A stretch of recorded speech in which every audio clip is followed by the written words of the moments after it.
Hey everybody, happy Wednesday. This is Ellis McCue, Territory CEO, coming at you for a Territory Talks. This is the channel where we describe all things food, wellness, interesting in our world. And today I'm so excited to be joined by the amazing and talented Karissa Long, author and co-founder of Clean Keto Lifestyle, which is an amazing resource for recipes, meal plans, and all the resources you need to get started with keto. And Karissa has an amazing keto journey that we're going to talk about. Just to talk a little bit more about keto with Territory, we have an amazing keto reset. We have a great keto menu that's always on. This is actually the last week to get the keto reset, but we're so pleased to have a few meals that Karissa's designed for us out of her new book, so you can get your hands on them and give them a try. You can try them through Territory, and of course you can order Karissa's book to make them yourself. So we'll kick it off, but Karissa, I'm so excited to have you here with us and just talk about all things clean keto lifestyle. I'm excited to be here. Yeah, I love talking about keto. So yeah. It's right up my alley. Absolutely. It's totally up your alley. And I think I would love to get started with a little bit of your journey, because I think you have an incredible keto story. Yeah, absolutely. So yeah, my story really started after I graduated college. So before then, I, was a child of the 80s. I ate a ton of processed foods. I, was not really focused on nutrition or health at all throughout my childhood, into high school, and into college. And after I graduated college and was out and working in the real world, I started to have some symptoms that I had never had before. I went to a doctor and it found out that I was diagnosed with ulcerative colitis, which is an autoimmune disease. And it's not a good one to have. It's a terrible one to have, actually. It's ulceration in your colon lining, and it can lead to a ton of symptoms that are undesirable for sure. And what was unfortunate about the whole situation is when I got diagnosed, I asked my doctor, okay, what can I do to heal my body? What can I do to fix this? And he said, there's no cure. All you can do is try to manage the symptoms, and here's a prescription. So not knowing any different, I took the prescription. I worked for a little bit, and then after time, it just stopped working and my symptoms were getting worse. And at that point, I went back to the doctor. They basically said, we'll try another medicine, but there's really not much we can do. And at some point, you may want to consider getting your colon removed, which, no, thank you. Not at that age. I was in my early 20s. I never really been sick before. So this was my first foray into feeling like this and experiencing this. And it just was, it was a very hopeless situation, especially with my doctor really not giving me any guidance on how I could, help lower my symptoms or manage my symptoms other than the prescription. That really wasn't working. So luckily at the time, there were a few bloggers and some influencers who were coming out and were sharing their stories on ulcerative colitis. And a lot of the success was coming from paleo diet, which was removing grains, which can be very inflammatory to people suffering from ulcerative colitis, from their diet, and then really focusing on whole, real foods. So I started digging into all of their blogs, looking at a new medical science articles, just really researching and going down the nutrition rabbit hole and giving myself a crash course. And oh wow, what I'm putting into my body actually impacts how I feel. It's one of those things that I never really connected. It was such totally a novel thing. It was like you got those messages from the media and magazines and things like what you eat impacts how you look in terms of weight and things like that, but never really about how your body is functioning and how your health is impacted by what you're putting in your body as fuel. It was such a weird thing that had never occurred to me. So I really, really embraced this newfound knowledge that I had. And so I started the paleo diet, which was removing grains, was removing processed foods, and refined sugars and things like that. And I started feeling better. And I slowly kept implementing that. My flares were getting less intense and less often, and things were getting better. So I started digging into more nutrition and trying to always continue to improve how I was eating. And I stumbled across the ketogenic diet before it became really popular as mainstream as it is now. And what struck me about the keto diet, it was very similar to paleo in terms of the food groups that you're consuming and things like that, but it was really scientific on the macronutrients and figuring out a way to get your body into fat burning mode and ketone burning mode rather than being a glucose burner. So what I found when I took the leap to keto, which was just more, hey, let's experiment, let's biohack a little, let's see how I feel, was that my hunger went down so much versus when I was eating paleo. My cravings for sugars and certain foods went down, and I started feeling better, and my flares got less and less common as I was doing the ketogenic diet. And I also had more energy. I was sleeping better. The brain fog was lifted. There were so many other benefits. I slimmed down a little. There were so many things. I was like, wow, this is really a good, sustainable way of living.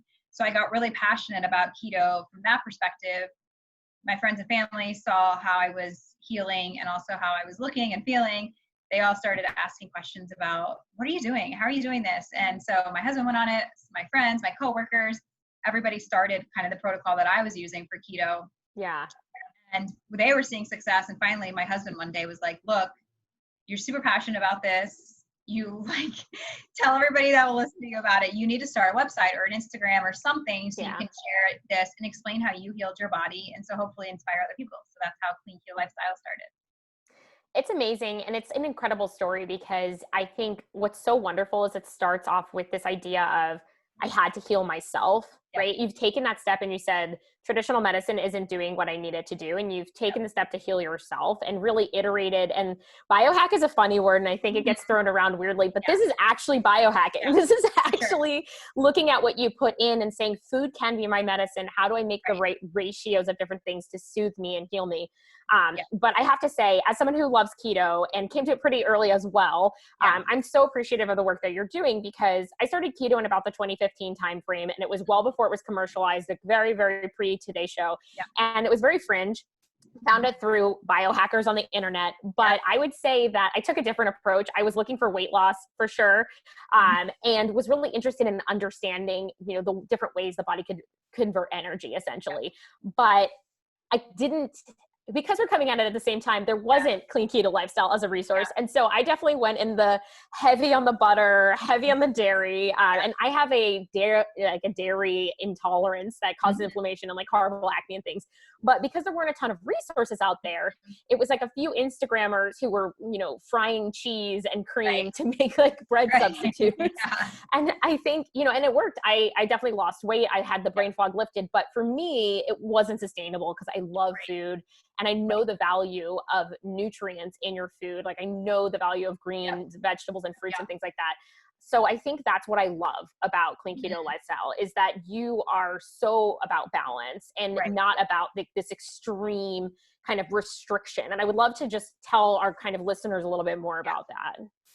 Yeah, for sure. So when I started, like I said, I had that paleo, whole real food, Whole30 kind of background. So I really was, I had a foundation of, nutrition first approach, which I think a lot of people, especially if they're coming from, the standard American diet to keto, they think of it a little bit differently than I did. So we try to educate at Clean Keto Lifestyle, educate people on quality food. It's all about quality over quantity at the end of the day.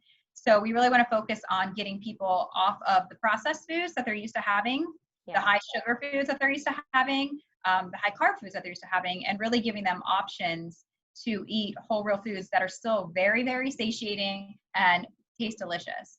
So so I went about moving into keto in a different way. So I wasn't like, okay, here's my macros. I'm going to sit and calculate every single bite of food I'm eating and calculate the macros and try to get into ketosis. I really took it a much more simpler, high level approach where instead of counting macros, I kind of knew serving sizes and what I needed to have. With keto, 75% of your macros should be coming from fats, which we talk about healthy fats. So you talk about the cheese and the butter. When I look at how I'm going to get my fats, it's really about plant-based sources. So it's avocado oil, extra virgin olive oil, coconut oil, avocados themselves, fatty, healthy meats, fatty salmons, fatty fish, things like that. And really don't place a big emphasis on dairy or some of the other ways you can get your fats through other foods. So we really focused on, if you're eating a salad, add another scoop of avocado oil dressing to your salad. That's a simple way to get a lot of fats, and you're also getting a lot of nutrients. So we really started focusing on serving sizes. Like, look, try to get 8 serving sizes, which is about a tablespoon of healthy fat.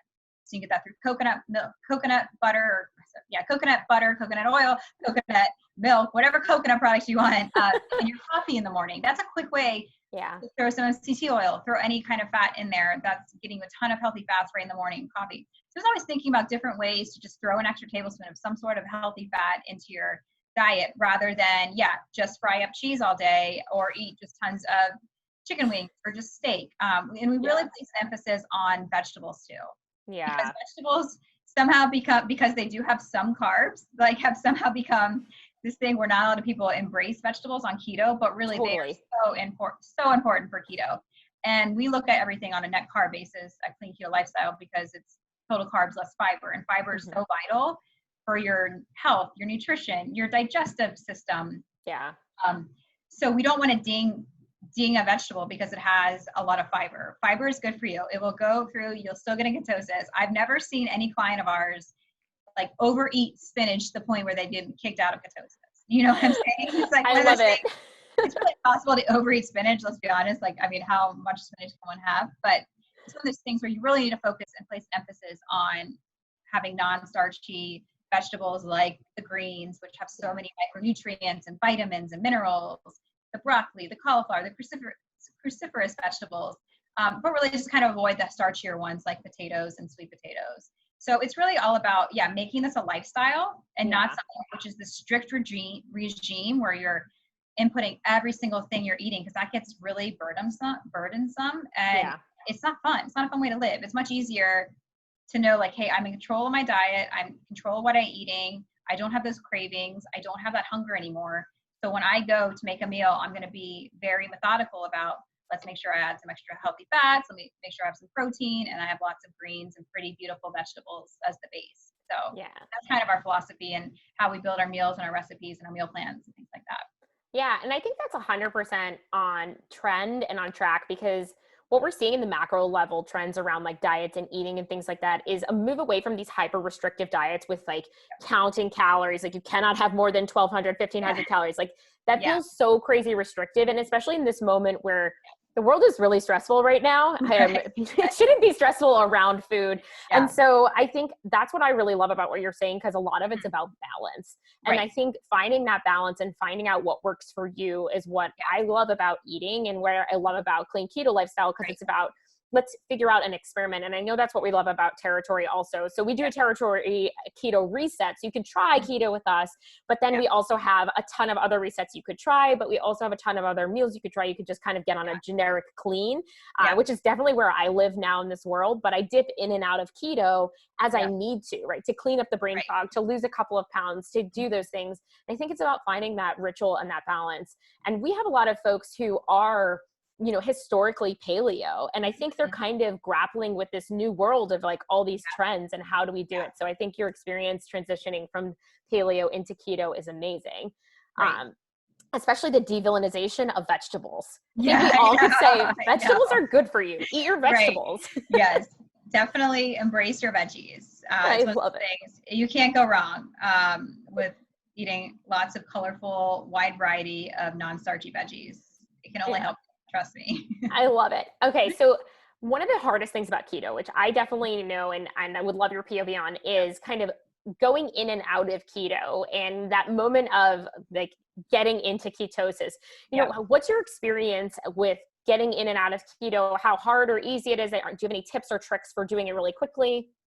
Yeah. So when we start with our meal plans and our clients at Clean Keto Lifestyle, it's really about, we want to do it methodically and in a way that will make you embrace the lifestyle rather than feel like, okay, all I'm doing is depriving myself. Yeah.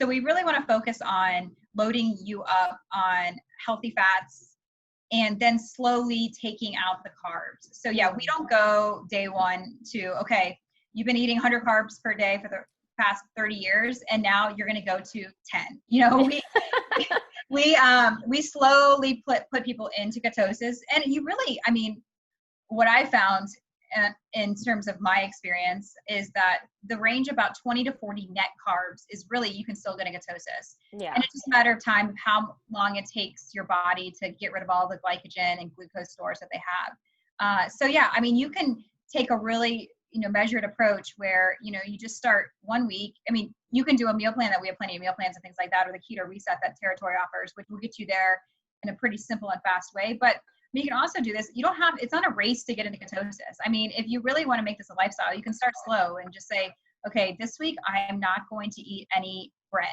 or pasta, you know, and then slowly move your way into it. So it really depends on the individual and kind of how they want to approach the keto diet. Yeah. But yeah, I mean, getting into ketosis, yeah, it's kind of just math. You really need to lower your net carbs that you're ingesting to a point where your body uses up all the excess glycogen and glucose that it has in its muscles or stored wherever it is. And once that's all been used as energy, your body has no other choice but then to make energy from ketones, which is from your liver. So yeah, we usually find our clients are testing in ketosis within 5 to 7 days of starting, you know, that kind of carb count measure of 20 to 40 net carbs. That's awesome. And do you see any difference between like women and men? Because I'll tell you, my husband can go in and out of ketosis like much faster than I can. Yeah, there definitely is a difference between women and men. And a lot of it just is because of our hormones. I mean, we just every day. Everything. Yeah. You know, men wake up and it's usually, Groundhog Day on their hormones. There's really not much involvement going on or, you know, changes and fluctuations, where women every day of the month, we're experiencing different hormones just because that's how our body is built. So yeah, we do find that women, a few things have impact. You know, we see a lot of women who immediately lose some water weight, but then don't really feel like they're in ketosis or really reaping the benefits for a little bit longer, because I think it's just their body rebalancing.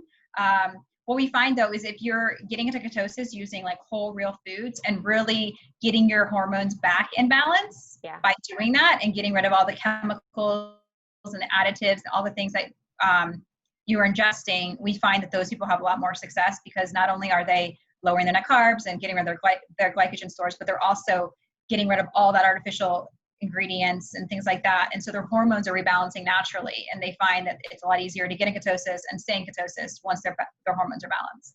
That's amazing. So what do you think about this emergence of kind of the packaged keto snacks? Like we've seen all the way from like pure snacks, so like, keto snacking beans, to the actual like fake sugar, fake chocolate, like candy. You know, what do you think of keto snacking? Yeah, so I have a love-hate relationship with keto snacking. I am not going to say that I don't ever use them, because I do. It's very convenient, especially when you're traveling or things like that.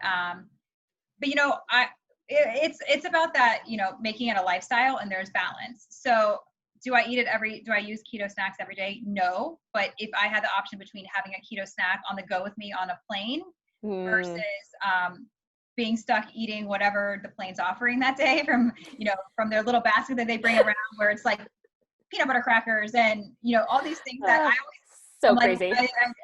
So it's one of those things. So I think it's all about balance. You know, we don't want anyone to feel deprived, especially when you're doing this, because that just doesn't lead to sustainability when you're always constantly in this inner turmoil of, I can't have that, I can't have that. So I think they do have a role in a keto diet, a balanced keto diet. So like we have a lot of desserts on our website that we use Swerve. Awesome. Or monk fruit, or, you know, erythritol. It is a good balance, but we're not by any means advocating that all you eat all day is keto desserts. Like we need you to have some vegetables and some protein and a lot of healthy fats. So I think it's a balance. I mean, we get approached by a lot of keto packaged food companies that come along and, you know, want us to try their products. And we do there are a lot of products that have clean ingredients that we're like, yes, perfect. But there's a lot of products out there that are just processed food. It's just another form of processed food where they've labeled just keto or zero net carbs or whatever they did. But they've really just, you know, rebranded a processed food that we're trying to avoid anyways. So I have a love hate. There's certain brands that I really like. And then there's other ones that it's just like, you might as well eat the real thing if you're going to have the keto snack, because you're getting about the same nutrition level either way. Yeah. And I think that's really powerful, because it's like, it's not necessarily about counting the carbs and being so rigorous. If you're in a mindset where you're like eating cookies as a meal, it's the mindset change that you have to work on. And it's about whole foods, real foods, and not just subbing out cookie for cookie. I think that's incredibly powerful. And it's also so hard with keto because it's an unregulated term, right? And we see in the wellness and nutrition space more and more regulation on terms like paleo, which is great. But with keto, it's kind of a new term. So there's like 50,000 bars out there talking about keto. And it's really on the customer the consumer to like evaluate for themselves. So I think anything that we as a collective nutritionist driven keto community can do to make it easy for people is just so valuable, because we want people to make positive changes for themselves that are deeply personal, right? And listening to your body. Okay, so on listening to your body, one of the big question marks around keto that we get a lot of questions on is the keto flu. Yes. What do you think about the keto flu? Tips for managing? Yeah, so I always like to look on the bright side. So if you're experiencing the keto flu, that is a good sign that your body is changing and moving its fuel source from glucose to ketones. So even though it may be miserable as you're going through it, I always like to say, look, it's a good sign. This means your body is something's going on in your body. Yeah. That metabolic change that's happening, and it's a good sign. But there's also ways to avoid the flu as well. If you you just use some different tips and trips that we use on our clients, which, the first one is hydration. I mean, being hydrated is so important, and there's so many people that aren't ingesting enough water on a daily basis. So we always really focus on, as people are starting and trying to get into ketosis, overdoing it on the water, making sure, you're drinking at least, a half ounce for how much you weigh, probably even more. Wow. Especially if you're working out, or if you're also just out in the hot sun nowadays. So definitely overhydrate. We always recommend, trying to replenish your electrolytes at the same time. So whether that be, with an electrolyte powder that's not involving sugar, or, even pink Himalayan salt has so many great electrolytes. So like every morning I make a big glass of water and drink it during the morning. And I always put a little sprinkle of pink Himalayan salt in, because it's very good to replenish your minerals and your electrolytes. So that's always a big trick we give. Another one is just rest. Simple, like, everybody is overworked, committed, everything right now in the world. It just feels like everyone's rushing to the next thing. So we really say you need to focus on yourself. Yeah. You need to sleep. You need to get to bed early. You need to rest. You don't need to be going to a workout class at 6 a.m. when you're trying to get ketosis. Like, let your body do its thing, and then slowly work back up to getting into these classes once you feel better. So rest, hydration, and then, we find that there's definitely something to having, as you're doing ketosis, adding in the whole real foods, because it does allow your body to get to balance and get the nutrition and the vitamins that it needs to really move from that burning fuel source of glucose to ketones. So I would say those are our top 3. And just to, embrace it. If you're going to get the flu, when we say keto flu, it's basically you get a headache, you're fatigued. Yeah. I mean, it's not like it's not super terrible, but it's not it's noticeable though, right? It's a noticeable state for sure. So yeah, just one of those things: rest, hydrate, and just stick to the path, because it's only a few days that you feel like that. And then when you get on the other side and you're in ketosis, you're going to feel a million times better, because everything changes once you're burning ketones as fuel. Oh, that's amazing. I need to get back into keto. This is just inspiring me so much. So one other thing that we talk about a lot at Territory, and we've kind of been grappling with and discussing what it means for us, and I see all over like blogs and Instagram, is intermittent fasting. Do you have any POV on intermittent fasting plus keto, instead of keto? How do they work together? Yeah. So I'm a huge fan of intermittent fasting. I don't do, I follow the 16-8 method, which would mean I'm fasting 16 hours of the day. Most of the time it's when I'm sleeping, and only eating for eight hours a day. And I find that's a really good balance, especially for women who, we're much more susceptible to, like that starvation mode where your body holds on to everything because they're like, what's going on? Why are you not eating? But so that's why I really like the 16-8. And it's not that once you get into keto and your cravings are, under control and you're not starving all the time, it's really easy to do that. So basically I eat around 10 or 11, and then I stop eating around 6 or 7. And that's all it really is. And then, at night I'm drinking water, having maybe some herbal tea, going to bed. Most of my fasting window is me sleeping. And then I wake up and I just slowly ease into the morning. I drink some water, like I said, but I really like it because there is a lot of research on, I pronounce it wrong. Autophagy, I believe is how you pronounce it. Where the literal meaning is it's basically cell cleansing, where when your body doesn't have that nutrient source or you're not eating, your body goes into this mode where it's basically regenerating its cells, which is so powerful from an anti-aging perspective. Yeah.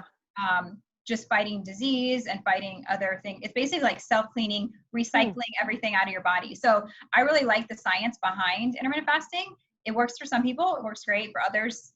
You might need to take a more measured approach. It's really about how you feel. But I love the feeling of going to bed, not really on a full stomach, but rather having 3 or 4 hours before I go to bed after I've digested. I sleep so much better in that fasted state. And then when I wake up, it gives me time for my body to get back up and awake. I drink a lot of water during that period. And then when I'm ready to eat, I make sure I do make sure in my eating window, I am packing enough healthy fats and really making sure I'm getting enough calories. Because that's one thing I think a lot of people, they just skip a meal and they don't make up for, some of those macro and micronutrients they need in terms of fiber, healthy fats. So I do make sure I get enough bang for my buck in that eating window. But otherwise, I love it. I feel so much better. I wake up very energized. I sleep so much better. So I do like it. But it's not something I would recommend starting slow. Get into ketosis. Get feeling good about that. Then slowly, maybe stop eating at 7. And you start eating at 9 the next morning. You just slowly ease it into it. There's not a huge rush to get to these different fasting windows or things like that, but I find it to be good, but it's all about how you feel. I mean, some people, it's really bio individuality. So it's something that you just need to check how you're feeling and don't do something because I'm telling you to do something or someone else is telling you something. Like really listen to your body. And I do find that by getting rid of all the processed food and a lot of the glucose burning and the cravings, you get really in touch with your body when you're in ketosis because all that stuff that has been tricking your brain and impacting how you feel goes away, and so you can really pinpoint, okay, this is working for my body now, or this is not working for my body, and you can just really take a measured approach by how you're going to implement any of these different strategies. Yeah, I love it. I think that's 100% right. And that's the whole idea behind just A/B testing with your body, trying different things, like experimenting with paleo or Whole30 or keto, any of these things. You can just learn so much. And I love it. So we're about to wrap up, but last question for you would be, what's next for you? You have this amazing blog. You're an author multiple times over now, and we're so excited to have partnered with you. The meals are amazing. So what's next for you?